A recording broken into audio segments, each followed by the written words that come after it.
नमस्कार। पिछली वीडियो में मैंने महाराजा अज के बारे में बात की थी कि उनके द्वार पर कोई ब्राह्मण भिक्षा मांगने आया और उन्होंने कहा कि आप कुछ मुझे भिक्षा में ऐसा दीजिए जो आपका हो। तो कुछ लोग कहते हैं कि वो ब्रह्मा थे या कुछ लोग कहते हैं भगवान नारायण थे, लेकिन जो भी थे वो ब्राह्मण का रूप रख के कोई देवता थे। उसके बाद में महाराज ने सोचा कि मेरे पास अब अपना तो कुछ है नहीं, प्रजा का ही है सब कुछ। तो उसके बाद वो एक किसान के यहाँ गए और उसके यहाँ रहकर खेती करने लगे और काफ़ी समय बीत गया।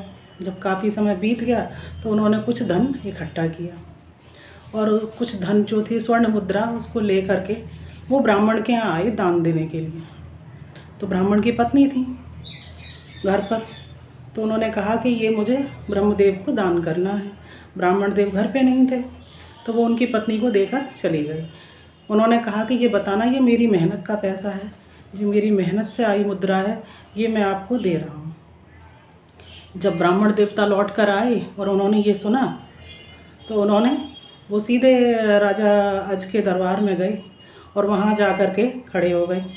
महाराजा उठ के आए, उन्होंने प्रणाम किया। उन्होंने कहा कि प्रभु, मैंने अपनी मेहनत से जो कमाया, जो अर्जित किया है, वो मैं आपको दे रहा हूँ। तो ब्राह्मण देवता ने उस समय वो सिक्का उठाकर वहाँ ज़मीन पर फेंक दिया। जब वहाँ ज़मीन पर फेंक दिया तो महाराज आश्चर्य से देखते रहे कि मुझसे ऐसी क्या गलती हुई। लेकिन उसी समय वो ज़मीन जो थी वहाँ से फट गई और वहाँ से एक दिव्य रथ निकला।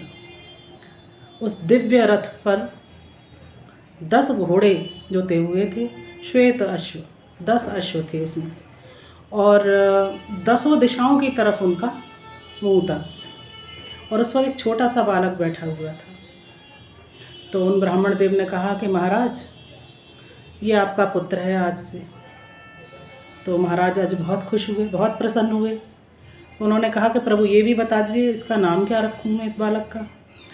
तो ब्रह्मदेव ने कहा कि ये बालक बहुत महान राजा होगा, चक्रवर्ती होगा, और ये कर्दम ऋषि जो हैं उनका अवतार है। तो आगे जाकर इनके यहाँ प्रभु नारायण जो है वो संतान के रूप में जन्म लेंगे, तो ये अति महान राजा होंगे। और क्योंकि ये 10 अश्वों से युक्त रथों पर बैठकर निकला है तो इसका नाम आज से दशरथ होगा।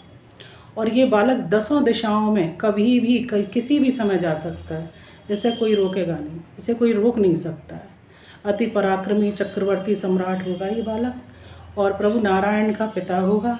ये कर्दम ऋषि और माता देवहूति के अवतार हैं, जिनकी संतान है कपिल मुनि। और कपिल मुनि ने कहा था कि मैं अभी आपके यहाँ रह नहीं सकता क्योंकि मेरा अवतार का समय नहीं है। आगे जाकर के आप दशरथ और कौशल्या के रूप में जन्म लोगे, तब मैं आपके यहाँ पुत्र रूप में आऊँगा।